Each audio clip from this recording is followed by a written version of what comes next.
हे सुन महादेवा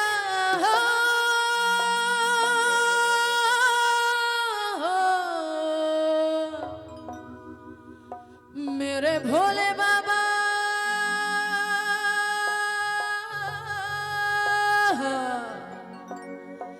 सुन महादेवा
मेरे भोले से भोले बाबा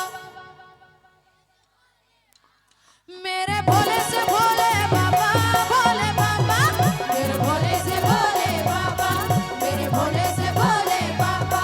मेरे भोले से भोले बाबा भोले बाबा मेरे भोले से भोले बाबा मेरे भोले से भोले बाबा रे बोल बा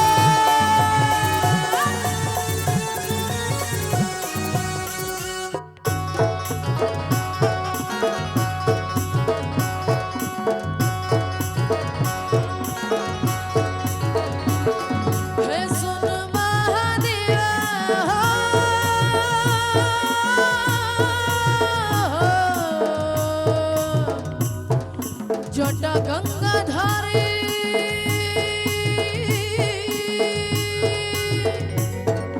सुन महादेवा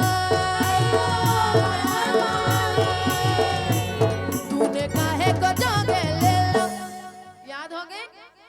तूने काहे को जोगे ले लो तूने काहे को जोगे ले लो तूने काहे को जोगे ले लो तूने काहे को धुनी रमाला रे भोले बाबा मेरे भोले से भोले बाबा मेरे भोले से भोले बाबा मेरे भोले से भोले बाबा भोले बाबा मेरे भोले से भोले बाबा मेरे भोले से भोले बाबा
रे